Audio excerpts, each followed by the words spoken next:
Do you think sanctions are an effective diplomatic tool? There's always been a debate about this, how much or how effective they are, and if that's the right pathway to a result.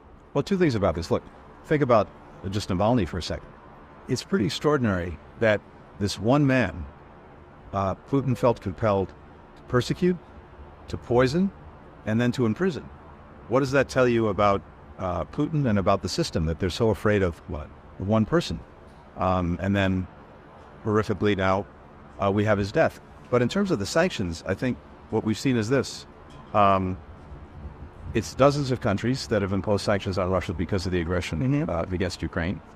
And the impact is real, and it actually grows over time. Because, for example, when we're denying Russia some of the technology that it needs to modernize its defense industry, to modernize its aviation industry, to modernize its energy extraction industry, that's going to be felt more and more over time. Yes, they get some replacements from other places, but so much of what they actually need is being denied them. And then the pressure on the financial system, the pressure more broadly, means that they have to take measures that maybe in the near term have an effect in propping up their economy, but they can't sustain over time. So I think if we keep it up, it takes time, but it has an effect, and it gets heavier and heavier over time. But keep in mind, no one wants to be doing this. It's not because anyone enjoys imposing sanctions on Russia or anyone else. It's because they're doing something that is profoundly challenging to our own interests, to our own values.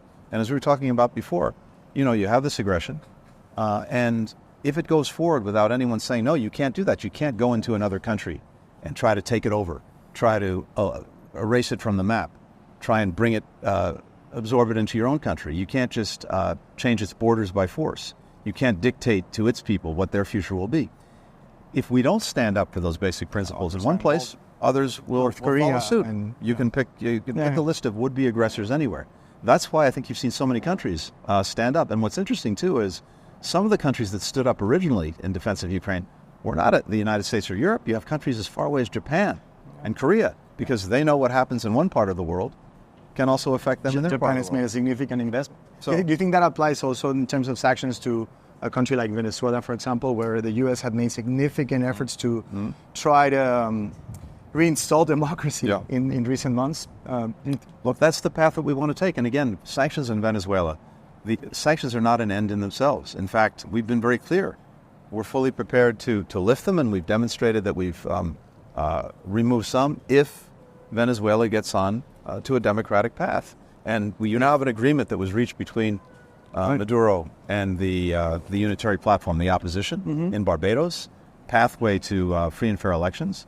If they continue to move down that pathway, then we're in a position where we can continue to remove sanctions. Unfortunately, what we've seen in the last few weeks suggests that Maduro is doing exactly the opposite, putting opposition leaders in prison, kicking out the United Nations, refusing the protection flights from the U.S. Exactly. So, look, our hope, our strongest desire is to see this move down a positive path, and then we can move down a positive path at the same time. But it requires Mr. Maduro to make decisions too.